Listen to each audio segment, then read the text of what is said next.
Hi.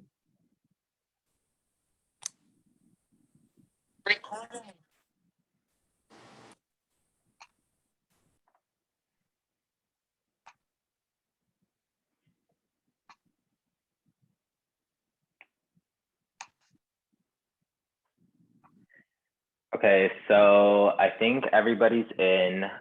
If anybody comes in during the,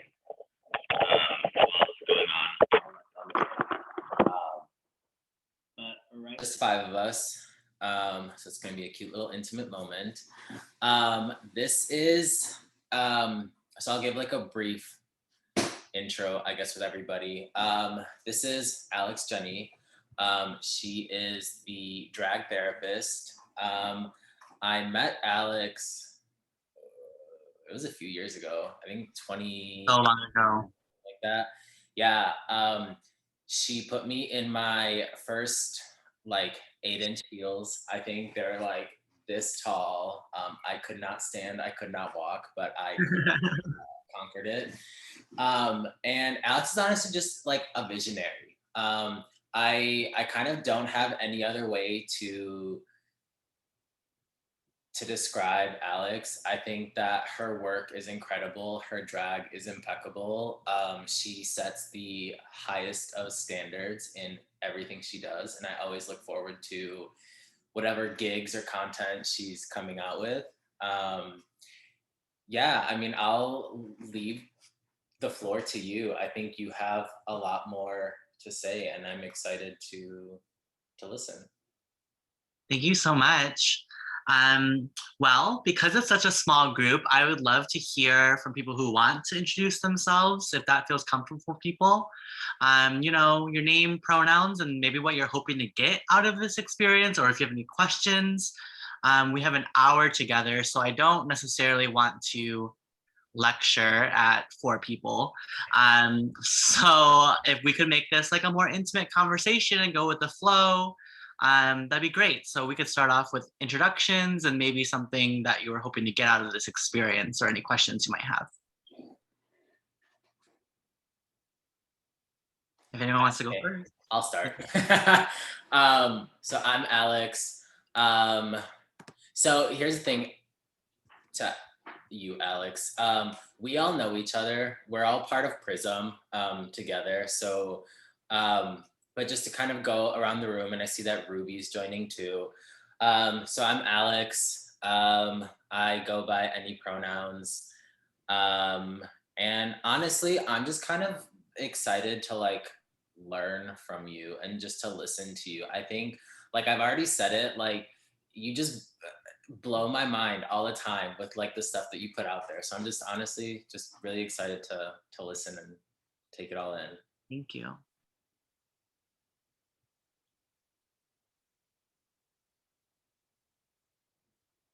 I'll volunteer to go next. My name is Tim. I use he, him pronouns. As Alex said, we're all in Prism together. I'm one of the founders of Prism, so it's an honor to have you here and to host you. And I know a few others are on their way. It's just they're having internet connectivity problems, or they're running late.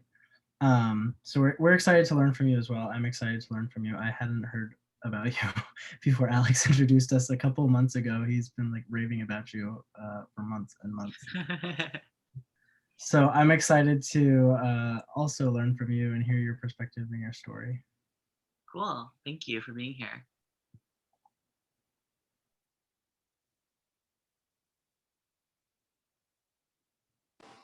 I can go next. Hello, my name is Oscar. I use he, him pronouns.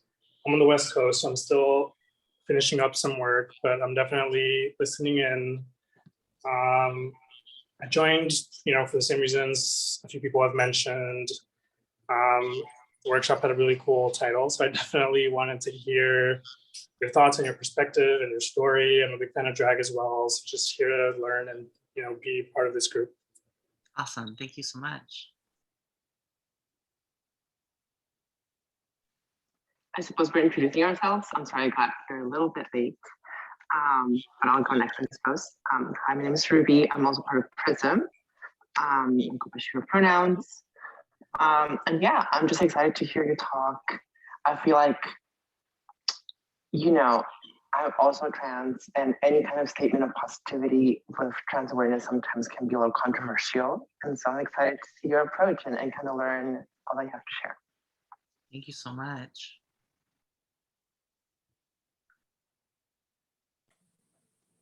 Hi, my name is Miley. I use they, them pronouns, and I think that I'm really interested in sort of learning more specifically about like identity and like how social work plays into that, and like sort of exploring identity and transforming like trauma into a more like growing, like personal growth experience. Great. That's really helpful. Thank you. Excuse me. Okay, so I guess I'll just jump right in. You know, when I do these things, I have like a script that I follow. But again, because we're such a small group, I want to keep it kind of informal. So I'll jump around in my script, and basically it's, so I teach a class at the University of Chicago called Intergroup Dialogue. And Intergroup Dialogue is a pedagogy that was developed at the University of Michigan. That's where I went to undergrad, graduated in 2014, and became a peer facilitator for Intergroup Dialogue, and now teach a class as an adjunct lecturer at the University of Chicago, where I got my master's. And Intergroup Dialogue is basically an approach to group dynamics and group dialogue that allows us to speak to each other about our lived experiences and across our differences. And so it was originally developed as a race dialogue. So half of the participants are white students, and then the other half of the participants are students of color. And then we would talk about race, right? How did we learn about race? What are your experiences with racism? And we'd learn about power, privilege, and oppression. And it had an advocacy, activism kind of slant. So we would talk about our experiences and then talk about how can we become better advocates, activists in our lives and in our communities. So a part of Intergroup Dialogue is the testimonial. And a testimonial is our way of sharing our testament of survival, the story of our lives, through the lens of whatever identity we would focus on. So eventually Intergroup Dialogue expanded. So then there was like a race dialogue, gender, sexuality. There was an intra-group dialogue for white racial identity. You know, there was size, ability. So we, you know, dialogues eventually expanded outside of the original kind of conception of just the race dialogue.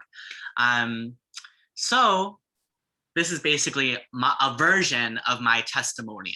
And so it's my lived experiences, but weaving into that an analysis of how my social identities affected my lived experiences and my understanding of the world around me. Okay. So I grew up in Grand Rapids, Michigan. I was raised by immigrant parents, refugees from Vietnam. We're Chinese by way of Vietnam. So my great grandpa is from China. And the reason why they ended up leaving the country is because when the communists won, the Chinese had accumulated a lot of the privilege and hoarded a lot of the privilege in Vietnam, in Saigon. And then they were basically like, okay, we're taking all of your wealth away. We're going to make you work in labor camps. And that's when my family were like, oh, we need to escape, we need to leave.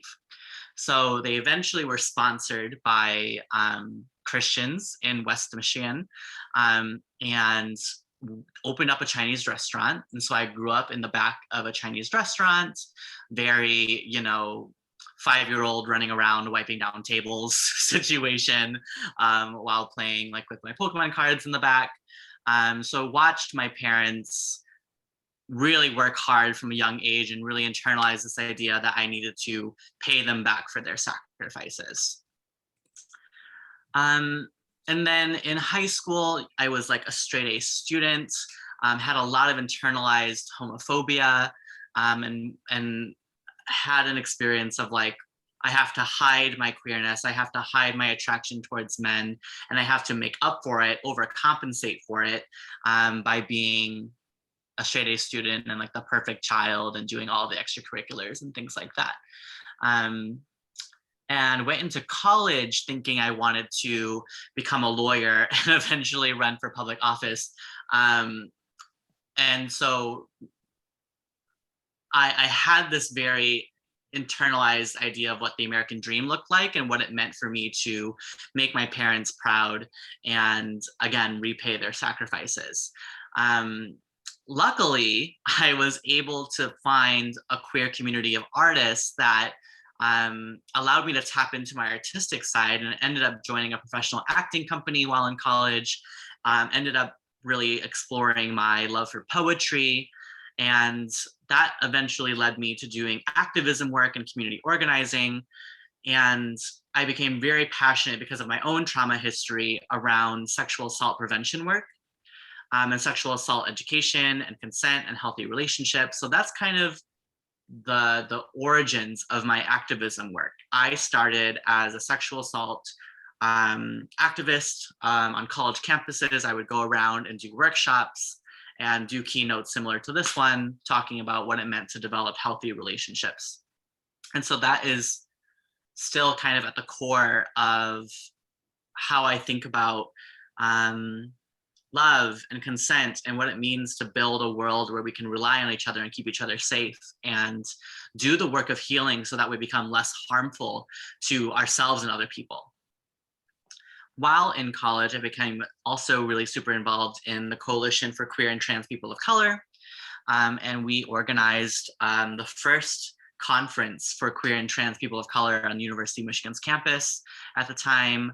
And that's where I ended up doing my first drag competition. It was my first time dressing up in women's clothing. And I remember being so invigorated by it and loving it so much that it scared the shit out of me. And I never did it again for years.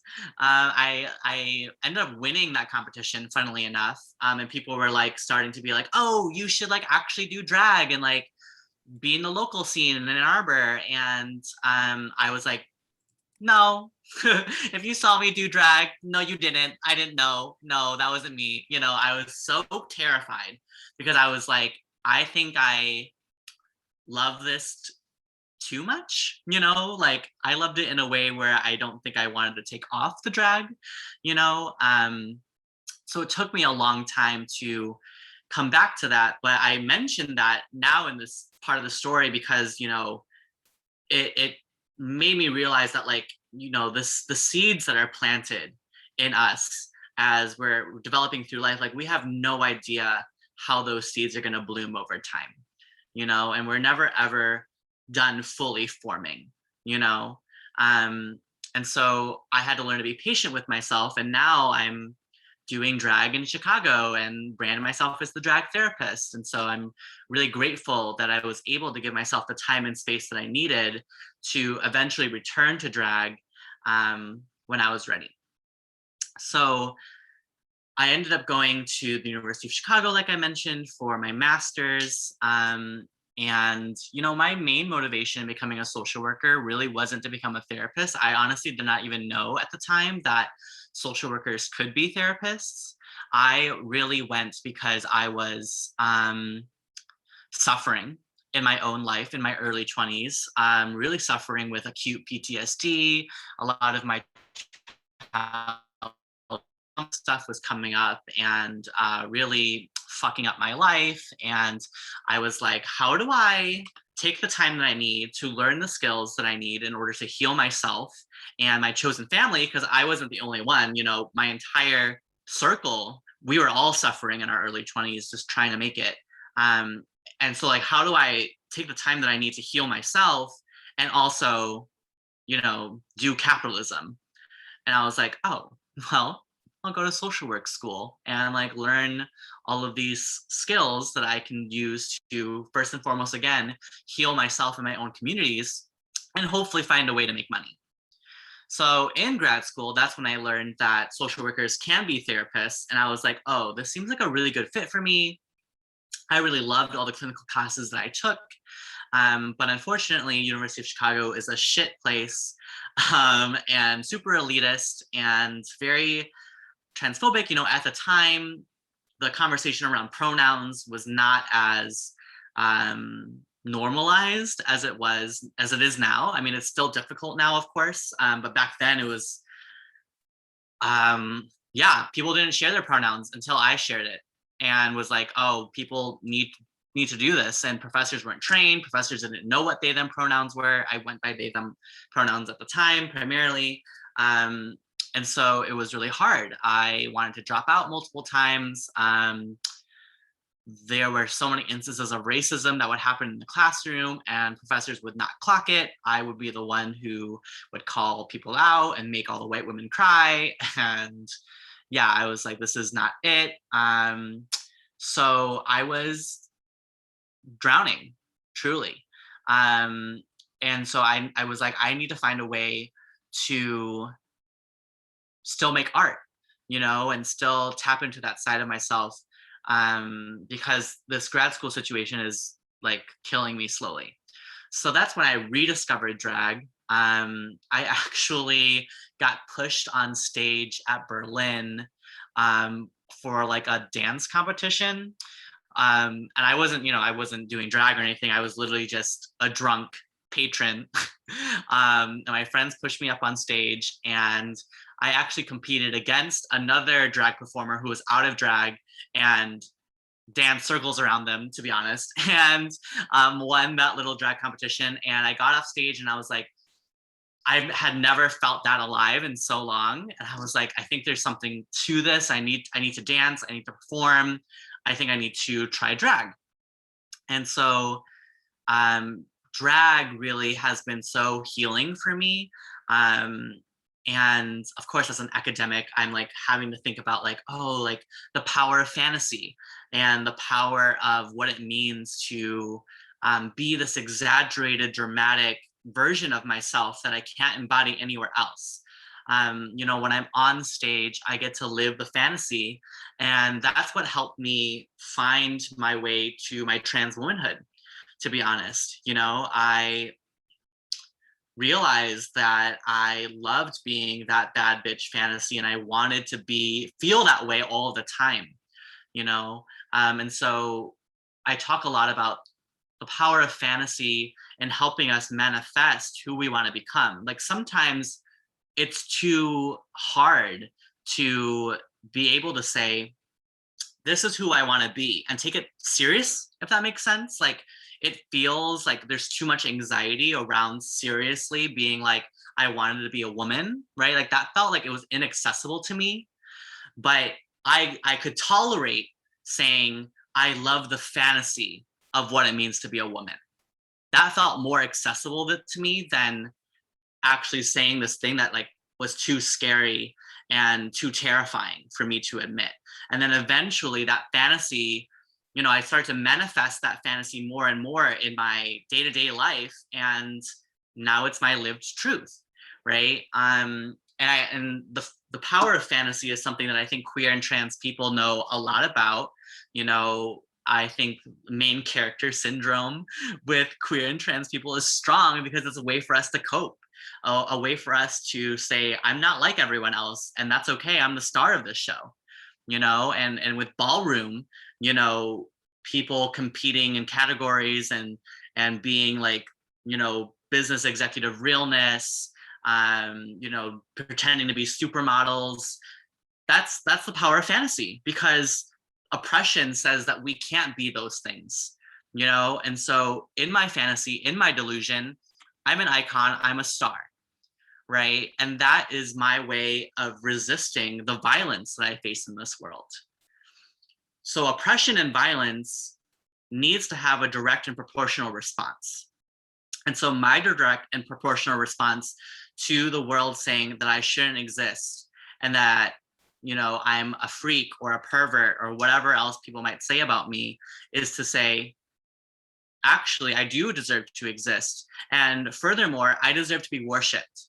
I am divine. I am celestial. I am magical. I am an icon, right?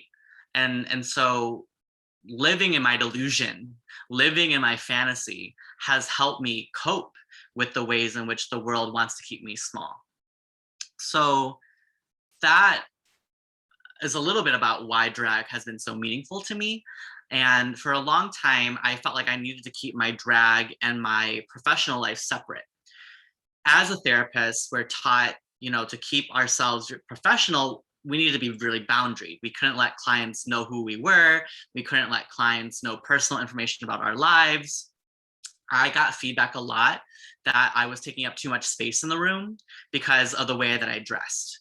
So, you know, I had my nails done, I would wear dresses sometimes, and I would be read as a man in a dress. And so professors and my mentors would be like, you know, that might be distracting for the clients in the room. And I would say, what kind of clients? You know, because I'm seeing queer and trans people who might feel safe actually seeing me present myself in this way. And just because you're not, you know, just because you think you're not disclosing anything by the way that you're dressing doesn't mean you're not disclosing anything. I remember vividly this conversation that I had with a professor in front of this classroom. And they were like, you know, yeah, like I dress kind of quiet and simple in order to not take up space in the room. And I was like, but you're still disclosing a lot about yourself. You know, just because you like to look a little basic and look comfortable, you know, that's you telling people a little bit about yourself, you know? Um, I needed to disrupt this idea that I needed to be a blank slate, aka white, cis, boring, basic, comfortable, in order to do my job well.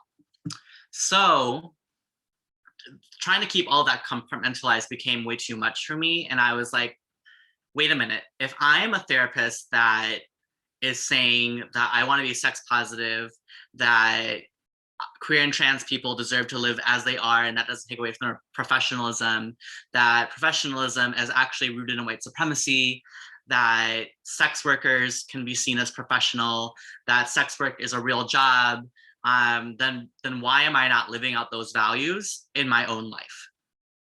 And for me, I was like, wow, I cannot do this work, tell clients one thing, and then not live that out in my own life.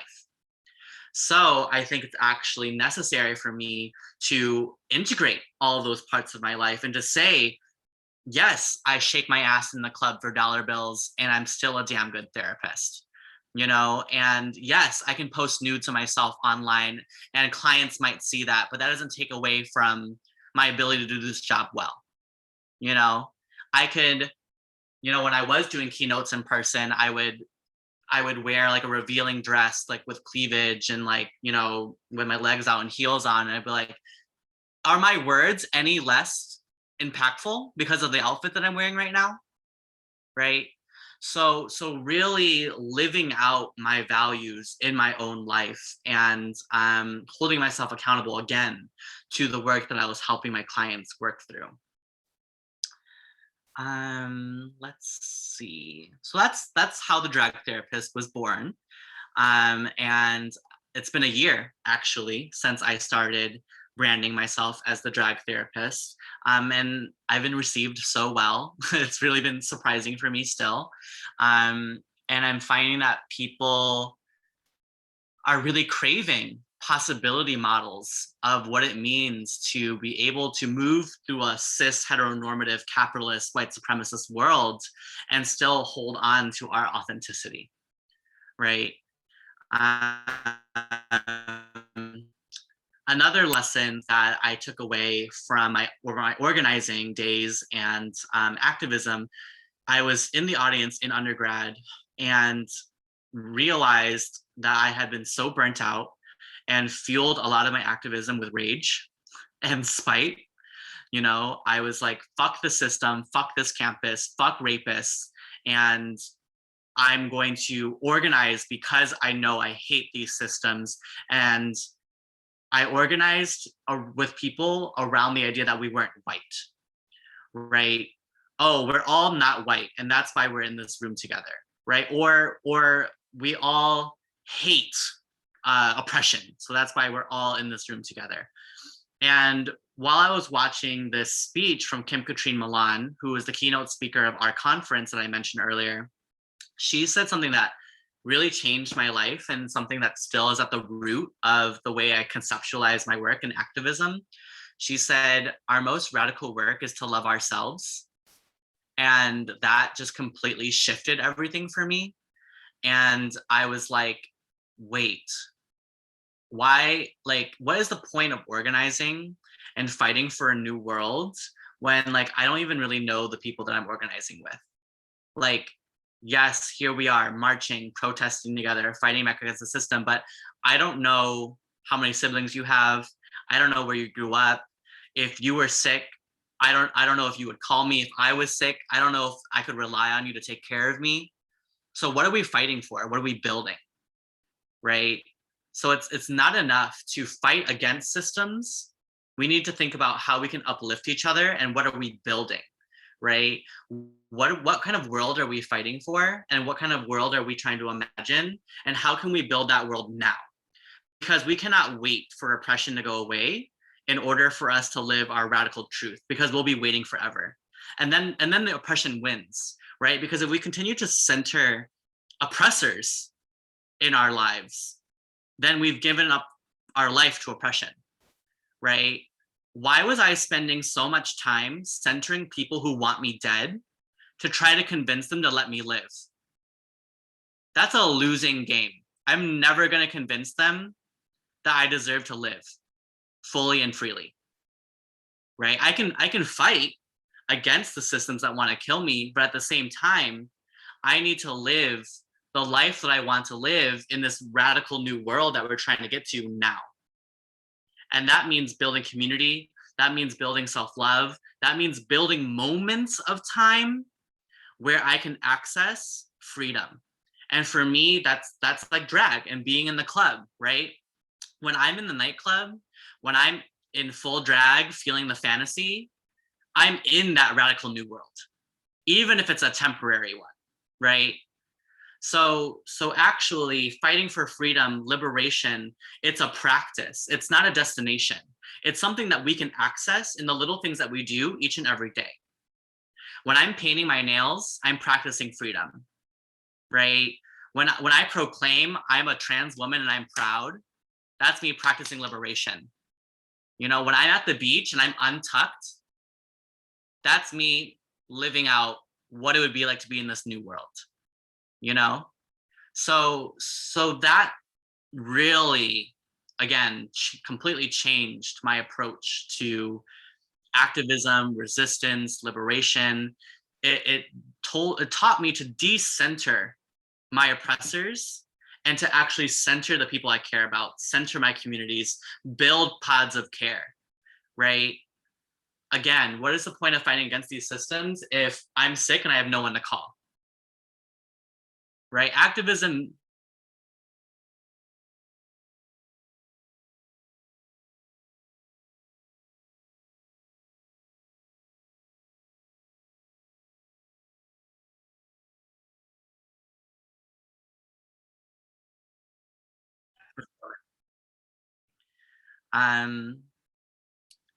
So those are basically all of my major points. I like flew through the big things really quickly, and we're about halfway through. So I would love to take a moment now to pause and give people time to react, ask questions, yeah, whatever might be on your mind.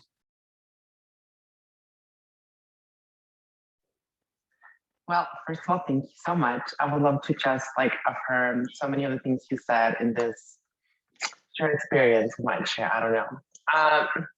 But it's true. I think so many of the things resonated with me so strongly. When you were saying, you know, being untucked at the beach, I was snapping in my room. Like, you know, you can't see me, but it's so real. And I think something that I personally have forgotten is that centering of oneself. And something I'm finding empowering is that idea, right? That like the radicalness can come from just that trans supremacy, right? Like I understand, I like a lot more. I think in recent years in this professionalizing world and this full right experience, maybe I kind of sucked out of myself in trying to mold myself into a more conformative person, if I'm totally honest. Mm-hmm. To fit into these academic spaces, to fit into the workplace, to fit into this professional life. So thank you for that reminder. And I guess one of the things that I was thinking about, again, I went to Florida State, also involved in queer politics and queer student activism. And one of the things that was so contentious in this intergroup dynamic was how much we liked drag shows, and we put a lot of money into our drag shows as an organization and as a school. And particularly white trans women were opposed to it, right? It was this radical stem of the trans movement, again, particularly white women. I don't know if it's the case everywhere, but that were very reluctant to supporting, the art of drag, when a lot of trans women of color, not just now, but for like decades and maybe a century, have been in the forefront, right? So I would just love to hear your thoughts into how have you had to navigate those conversations, that dissonance that I think, I don't know, maybe it is because of race, maybe it is because of class, but this dissonance that trans women cannot exist, or that it's demeaning, or all the things that we hear, right, about drag, when to me it was always a place of opportunity, right? I think that's the word. So anyways, love to hear your thoughts. Yeah, I mean, I think the best drag performers are all trans, to be honest, because we go to the art from a different place.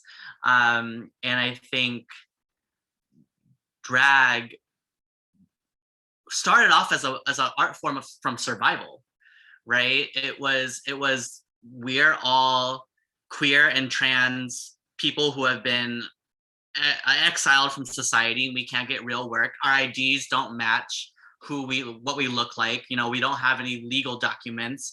If they've left home, they don't have any of their like social security documents and things like that. We need to find a way to make money, and we also need to find a ways to uplift ourselves.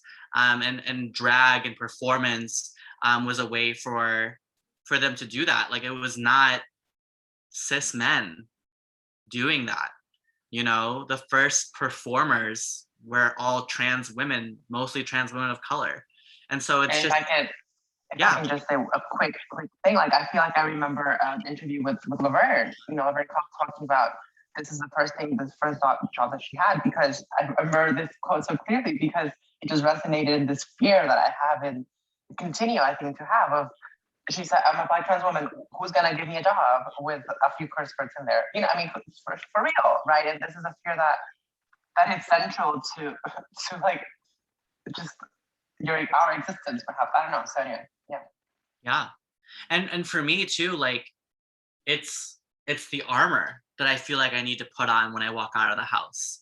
It's the rewriting of my fantasy. When I first stepped out into the world as a visibly queer person and people stared at me, I had so much anxiety. And now when I get stared at, I'm like, oh, it's because I'm a superstar, because I'm fully living my fantasy. And it helps me, again, have that armor of like, take a good look. I'm going to put on a show, and that's my own way of coping with the ways in which can get stared at or gawked at. Yeah, thanks for sharing that affirmation also. Yeah, thank you. Other reactions or questions? I mean, like, for me, like, I know I kind of mentioned it earlier, but like, because I guess I've known you longest, and like even at that, like, it hasn't been like anything super super deep, but like, it's this thing of like, you just have like allowed me and like given me so much permission to be myself in ways that like I didn't think were possible. Like me too, like growing up in like an immigrant household where like being queer was one of the absolute worst things that you could do, and like struggling with that my entire life. And like I remember like the moment of like relief that like I experienced when like I came out, like, and at the time I was like, yeah, I'm just like a cis gay, like cis man, like whatever. But like there was always this thing of like, I don't know, I don't necessarily like the idea that like um that like I was always like non-binary or always trans, and it's just like whatever. But it was this thing like that was like the best terminology, the best knowledge I had at the time, that like, well, I'm definitely not straight, so like that means I have to be gay, right? And so like meeting you and like talking to you, like I remember like the day that you put me in your heels, and I was like so gagged. I was so like, these were like, I probably have the pictures somewhere, but these were like, I think they were like clear like heels, like 8 inches or something like that. They were freaking huge. And like I remember just being so gagged, and I remember like taking that moment with me. And I think that was only like 2 months before I left for Fulbright to go to Macedonia. And like it's something that like, because I remember too like a month after that I had put myself like in drag makeup for the first time, and I remember showing it to my dad because like I put myself in makeup with my mom there because she was very like uncomfortable with the idea of drag. And like I get it, like it's how they were like raised. And like it kind of like demystified the process for her. But I remember like trying to show it to my dad, and it caused this huge argument because he was like, well, if you start doing drag, what if your employer finds out, and like what if that costs you the job? And I remember like in that moment just kind of thinking like, and I remember I said like, well, then I don't want to work for them, because what's the point of working for somebody that's not going to uplift you in every moment that you can?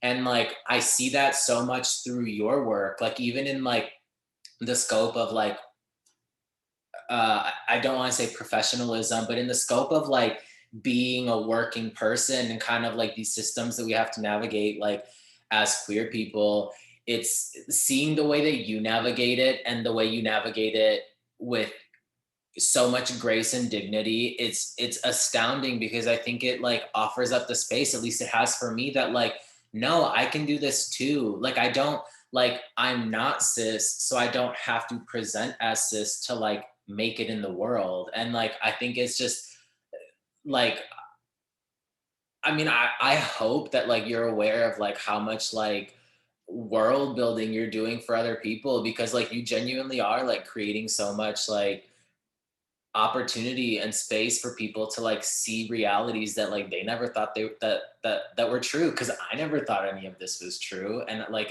it's just I'm so grateful for it, and like I'm sure that there are like so many other people out there that also are. Thank you so much. Yeah, I mean, it was me trying to survive in the world, right? And trying to build a world where I could feel safe. And now that I am at this point in my life, and fully, a little bit more fully stable in my adulthood, I feel like I'm now able to present what I've learned in a way that hopefully is helpful to other people. So thank you. I have a question. You were talking about how like the quote that that impacted you a lot was like, our most radical work is to love ourselves. And I think that maybe our experiences of being like, I'm a Vietnamese person as well, and I grew up in the Midwest in a very white town, and trying to navigate queerness and race, and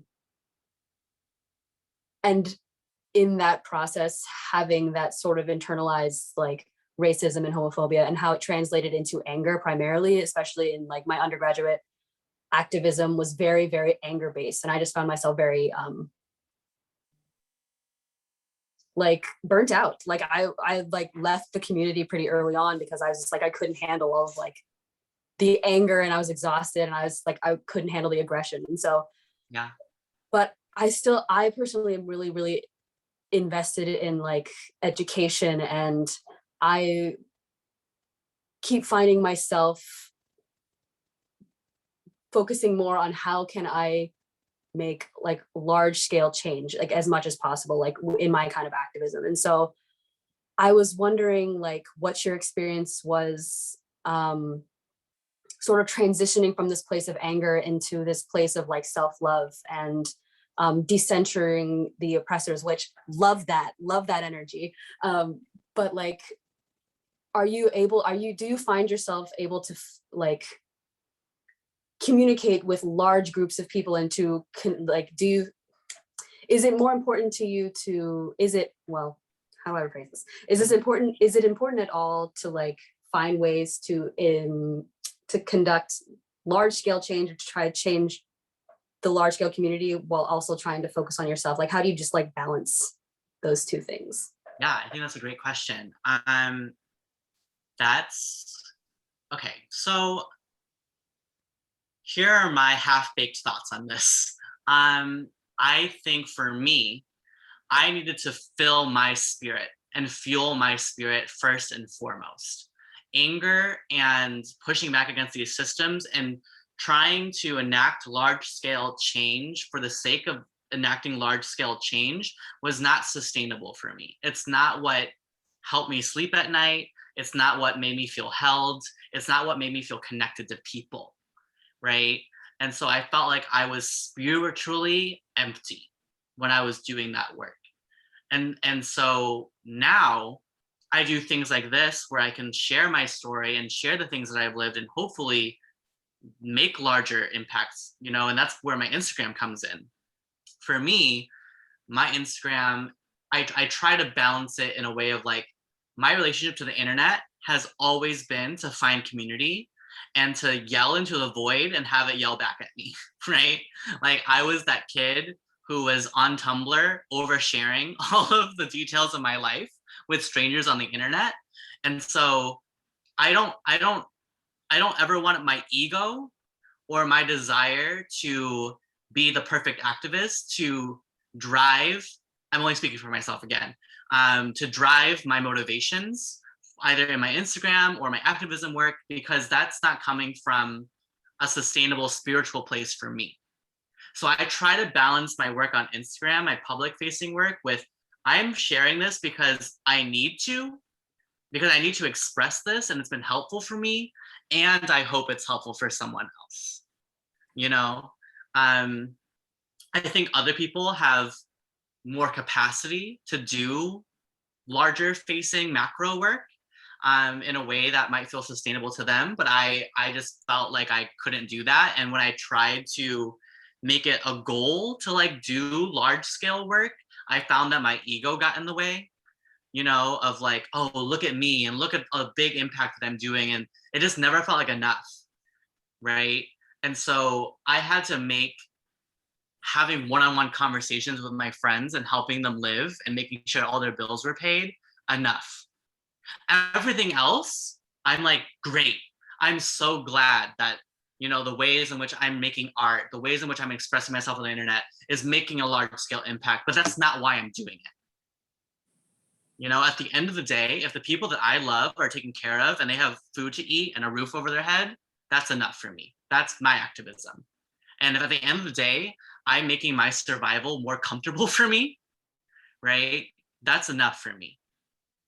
And because I have more capacity, now that I've taken care of myself so well and I have accumulated my own level of privilege and social capital, now I have excess to give away, if that makes sense, right? And so my work to make large scale change comes from my excess, comes from the capacity that I've built to do that, right? Is that helpful? Yes, immensely. Okay. Yeah, thank you. Yeah. Thanks for helping me think through that and articulate that for myself as well.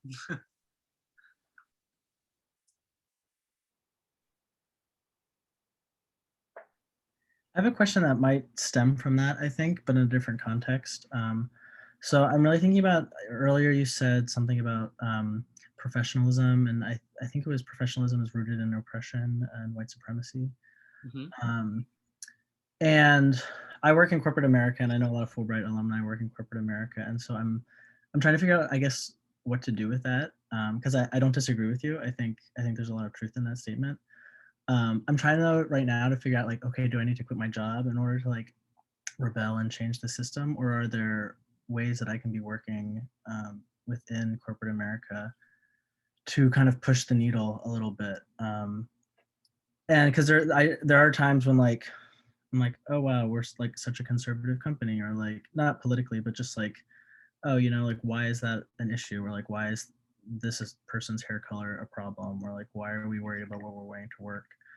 And I even had an interview yesterday with an applicant, and he was like, it was a queer applicant, and he was like, I know like corporate America is kind of conservative. Like how free are you to like express yourself and be gay? And thankfully, I think I work at a place where like I'm pretty free to do that, but I know not everyone is. So I don't know if you have any advice or deeper perspective to share on that, like being queer in the workplace. Mm-hmm. In terms of like needing to quit your job in order to like fight the system, like no one needs you to be a martyr. Like that's what I tell people often. Like that helps no one. Like you quitting your job to fight the system is not actually going to change the system, right? And so the advice that I give often is like find your role, right? And then do your role well. What role do you want to play in fighting against the system? What role do you feel like you can play in building a new world? That might be quitting your job and doing something else if that feels right to you and like what aligns with your heart, but also it doesn't have to be, and accumulating privilege or being in those spaces and being an advocate for other people and making those changes can also be helpful, right? But I wouldn't say that like that's the only way for you to fight against the system. I think that's naive also, right? But it's recognizing that like the powers that be, the elite, the wealthy, I'm talking really wealthy, the ruling class, right, are not going to give a fuck about whether or not we are quitting these jobs or rebelling in those ways. Like the system is not going to change in that way.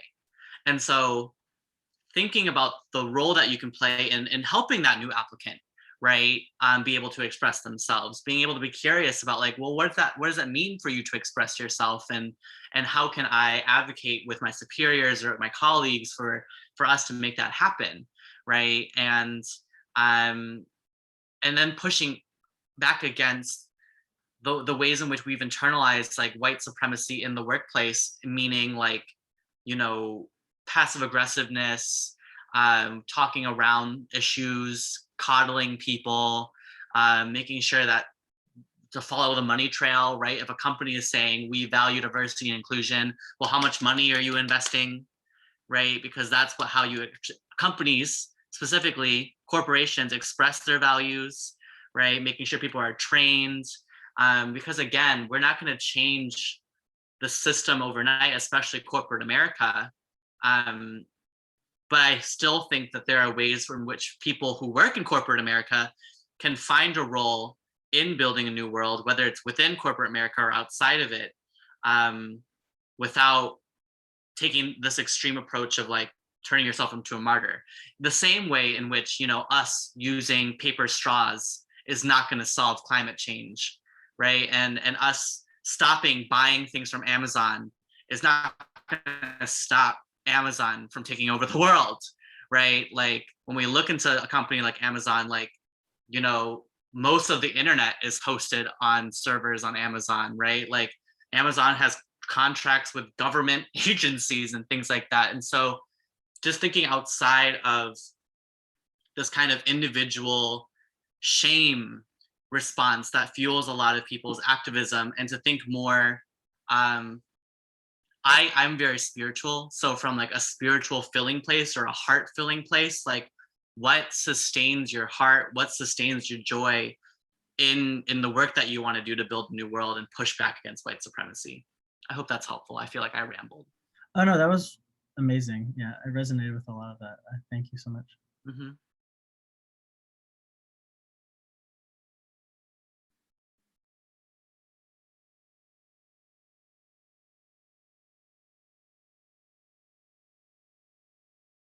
Other questions, reactions?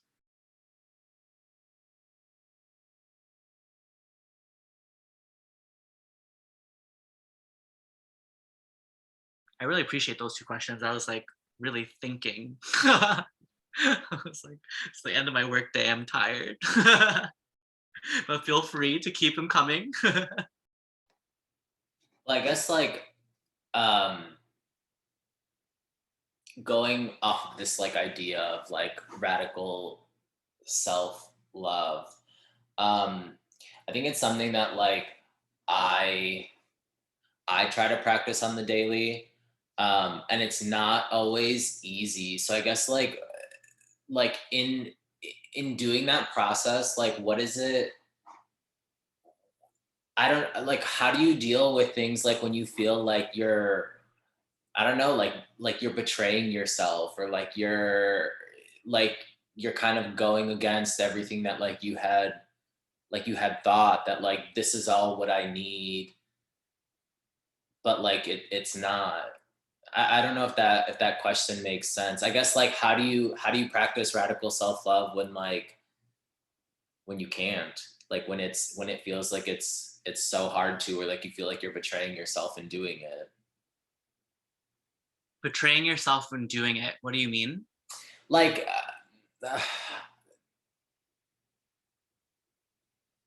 like in like, you know, like people just have like hard decisions, right? Like people have like, or like they have thoughts, they have like really like, I don't know, narrow, not, I don't want to say narrow thinking, but like when you feel like I guess this is like the, like it's probably a really bad example and like a really trivial example, but it's like the best way I can kind of describe it, and the first thing that kind of pops into my mind is like, so when I was in undergrad, I thought I was going to be pre-med, since I was like 8, right? Come like sophomore year, first fall quarter of sophomore year, I was like, pre-med isn't for me, but like I didn't like admit that to myself until like my last quarter, or until like after I graduated, right? So it was like a 2 or 3 year thing. And so I guess like in trying to like looking back at it now, like in trying to like practice like radical self-love and being like, no, this doesn't bring you joy, this doesn't bring you passion, like it's like making you miserable. How do you do it when you feel like you're betraying yourself? Because like in that moment, I felt like I was betraying my kid self. I felt like I was betraying my parents, like having come from like halfway across the world over here to like give me a better life. And I was like, no, that's not what I want to do, because like I don't know. I don't know if that helps contextualize at all. So betraying yourself as in betraying a dream that you once had, or a dream that your parents have for you. Yeah. But not even necessarily like with the context of dreams, just like with whatever like thoughts you have. I don't know, maybe it's a really bad question. I'm not quite sure how to like put it into words. No, I think I'm following. I was just trying to make sure I understood you. I mean, what's coming up for me is more of like anecdote. I don't know if it's going to answer your question, but you know, I talked a little bit about how I felt like I needed to repay my parents for their sacrifices, right?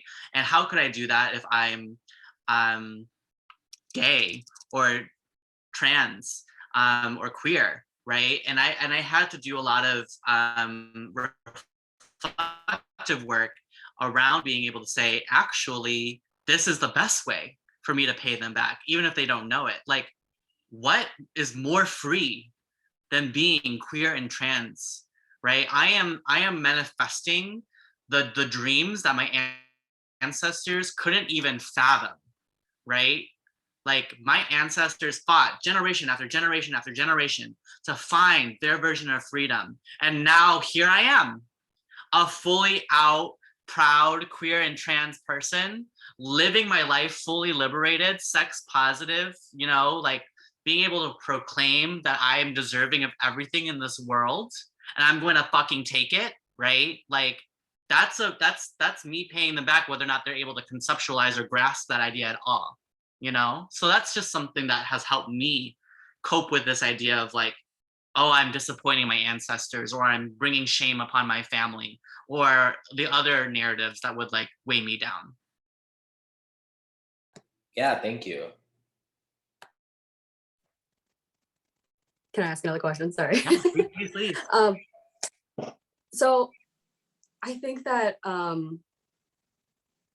you mentioned some stuff about individual shame response and activism, and like how your ego sort of can get to be a problem if you try and make large scale change. But so I'm wondering how like mindset shifts that you've had that you utilize to focus on yourself and to set boundaries when people are starting to like pull you in directions that you know aren't healthy for you, or for like the sake of performative activism, or for like the cause. And like, so how do you like set those boundaries? Because I think that's something that I struggle with.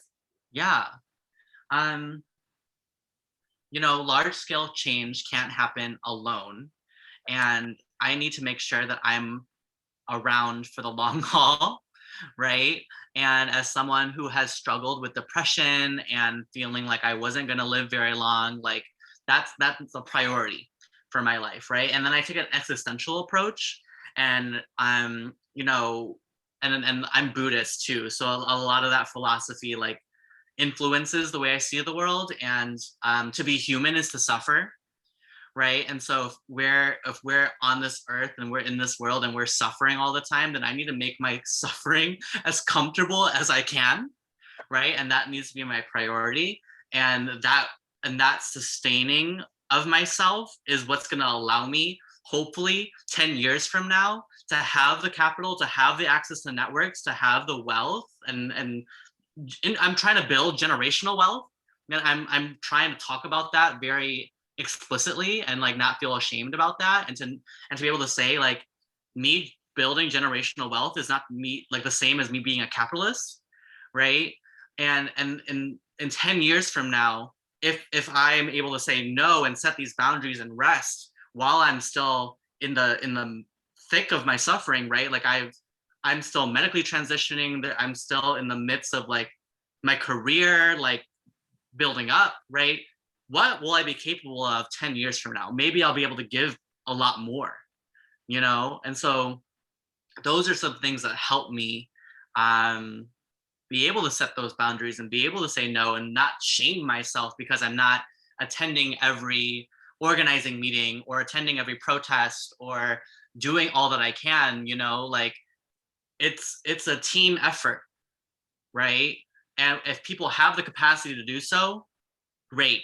But if they don't, we need to support them in resting too, and saying it's okay, I got it, you know. And it's the ebb and flow of that. And large scale change is going to happen when we're able to organize together collectively. And so that's why I have worked to let go of that individual responsibility to do all the things, you know. And it's also part of like individualism of capitalism and in the Western world, right? Like, so undoing and unlearning all that and saying, and not thinking so highly of myself to think that if I say no to this thing, the world's going to burn. Because then the opposite of that would be if I say yes, then I'm the savior, right? And that's not good either. Very, very helpful. Thank you. I'm glad. Damn, that like struck a chord. Holy shit. I think flipping it that way like completely changed my perspective about that. Thank you. Yeah, you're welcome. We're also kind of at the end of time. So I guess I wanted to ask anybody if there were any last questions for Alex, because if Yeah. not, I want to just give. No, truly, if there are any last things you want to share, any last questions, I don't have anywhere to run to immediately. So yeah, feel free to ask. You're about to get bombarded with like a million questions now. No? Not a question, just a reaffirmation, I guess, of what I said earlier. Thank you for this reminder. It's lovely.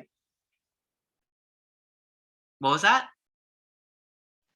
This reminder that you know, of inspiration. I think it was just lovely for me. So thank you. Oh, thank you. Thank you. I was like, what was the question? All right, well, thank you all so much. It's always so helpful for me to do these because it helps me sort my ideas and articulate the things that I'm thinking through in my own life. So I really appreciate this exchange and this dialogue. And I am available to you all. If any of you want to email me with follow-up things, like, yeah, like I'm here to build community, and I am so grateful for this opportunity. Yeah, I want to take a second just to thank you, because like this was incredible. And yeah. All Well, right. bye everyone. Good night.